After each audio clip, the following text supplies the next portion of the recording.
So the wash-up will be the Blues. It's such a reactive industry. They were far better tonight, Jack, than we saw in the second half against the Tigers last week. What do they need to work on? Oh, look, I think it's consistency of performance. I think down back they've got to shore themselves up a little bit. As you can see, Michael Voss addressing his troops down amongst the bowels of the MCG in the Carlton change rooms. I think they wish they could have two Jack Silvanis at the moment. He looks like the partner for Wiedering for me as that other key back roll. They miss Mackay tonight, and I think they've played Silvani out of necessity forward because there's no Mackay.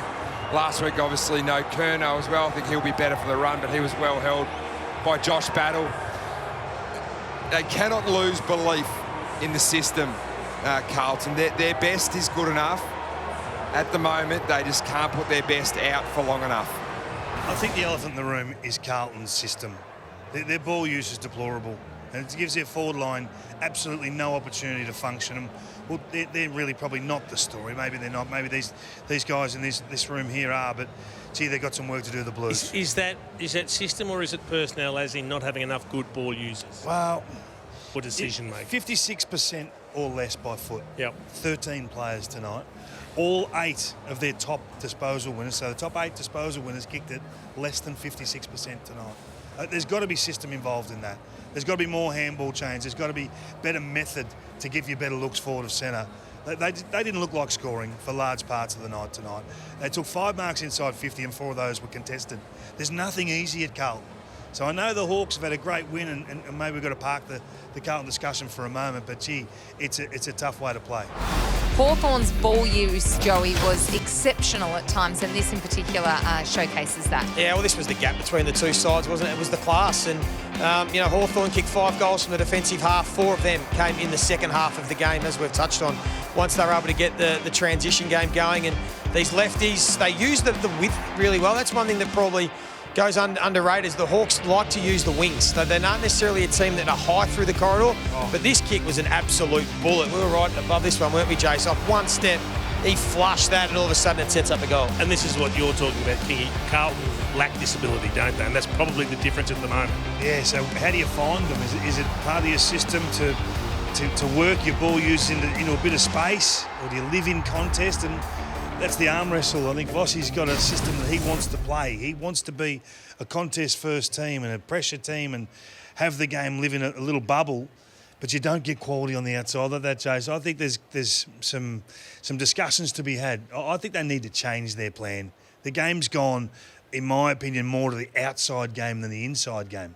The damage on the outside now is twofold to what it is in the contest. We're starting to see those numbers, aren't we? The clearance and contested ball are nowhere as important as they used to be in footy. It's now the transition, the uncontested play, and being able to finish your work. That's the difficulty for the Blues, is turning what they are doing well into scores on the scoreboard. They're not getting the advantage for their hard work. And the scoreboard that matters is wins and losses. And the fact is they've only won 2 of their past 11, Kingy. When you break it down, that isn't a premiership side, that isn't a top 4 side. Well, this was poignant, Kingy in the rooms. Yeah. Look, I think he's rewarding their effort. Yeah. Like, they absolutely come to play tonight, and their attitude was brilliant. And, no Harry down there, and Charlie's just returning. We're not going to critique his game too thoroughly because he was just short of the mark tonight. There's no doubt about that. They're trying to make Kemp into a forward again. Apart from Motlop, they didn't have too many winners forward of the ball. Silvani bobs up from time to time, but it's just too hard. 5 marks inside the forward 50, 4 of those contested. There's just too many guys who slaughter the football. It is as simple as that. They got half a dozen guys that you really don't have to mark. You really don't have to be absolutely concerned about them getting the ball. And the challenge for Michael Voss, and we all know when you play, when you do put in great effort and you don't get reward for it because of skill execution, because of not finishing, it does start to wear you down eventually. You start to lose a bit of belief, and it just does get a little bit too hard. So you've got to make sure it's very, very early in the season. We're not saying they will, but it's just something they've got to be conscious of because those numbers are starting to stack up. Particularly the stat that you just mentioned, Sarah, when you've only won 2 of 11 and you're talking about the effort and you're going, but we're not turning it around. We're not getting the wins until you get the W's. Now, they might have actually beaten a lot of teams tonight with that sort of effort. But they came against a team that's in pretty good form, and I'm sure he's probably saying that as well. But they've just got to start registering some wins to get their confidence up and their belief. But again, they win clearance and they win contest. Yep. And you know, the 50-50 inside 50s at the moment, 54-55. So break even at inside 50 opportunities. Pressure through the roof. So there's a lot of ticks, but they've run aground again. I mean, you have to evaluate, is what we're doing the way football's going? Well, they're going to have a serious think about the way they move the ball inside 50. I thought Silvani looked dangerous up forward.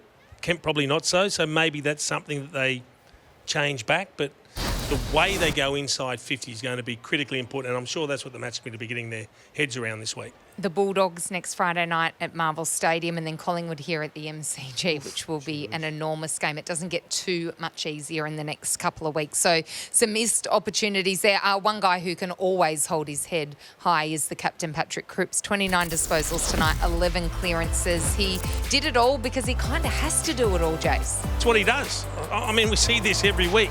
So you know what you're going to get from Paddy Cripps. He just doesn't have enough mates that can get to the same level as him, and that's disappointing, and he must feel heartbroken at times because he knows he's leaving everything out there. They just don't have enough that can actually perform in the heat of battle and get the job done. It's why they needed a Dan Houston.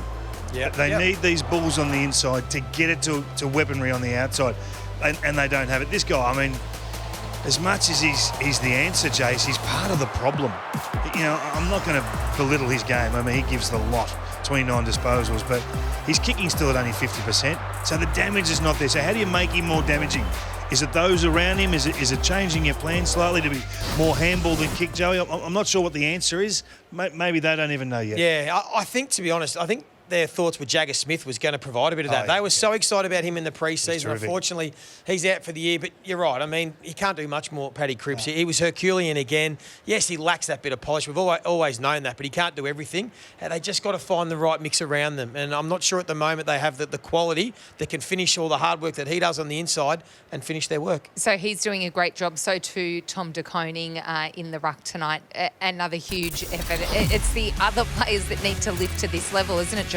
Yeah, I mean, he's been excellent. You cannot question his start to the season in regards to what he's providing. Kingy just showed the numbers from their clearance and contested ball game. He's a big part of that. He just, didn't he, Jason, look too athletic for Lloyd Meek tonight. Yep. We've praised Lloyd Meek and he's been wonderful, and his size is going to be a problem for a lot of ruckmen, but tonight it was the athleticism of Tom De Koning that was a bit too much for him. Yeah, he was jumping over the top of him. He was getting away from him in open field and really imposing himself. To his credit, I thought Meek continued to battle away, and particularly back half of the third term and in the last quarter, as perhaps a little bit of the run and spring went out of Tom De Koning's legs, he started to come back into his own. So, you know, he got beaten on the night, but he didn't give up, and that was the important thing. But De Koning's he's a class act. It'd be a horrible feeling to be in the ruck, knowing the other guy is so much more athletic than you. He's going to jump over the top of you every time. I don't know how Lloyd would have approached that, but he did well to fight back. I think you sit there every contest, you go, three-quarter time, wait for three-quarter time, and I'm going to get him. I'll wear him down. It was a brilliant performance by Tom. Let's talk about Charlie Curnow-Kingy just for a moment. 5 disposals, no score himself. I think 1 score involvement. It was a quiet game, no Harry Mackay. It was a tough return to the office. Yeah, and sometimes players put themselves out there when they're not 100% right. He's not 100% right. He's out there for his football club. He knows Harry's not going to be there halfway through today. That would have been a disastrous phone call to get. You're 1 out tonight. Yeah. So I'm not going to judge him on tonight. He's done a great job to be out there competing. This game is so tough and so hard that if you haven't done a pre-season, it is so hard to play catch-up. And that's what it looked like tonight. A guy that hasn't done a pre-season compared to players that have got a game under their belt and look fit and match hard. And so he's going to need a few weeks to find his best.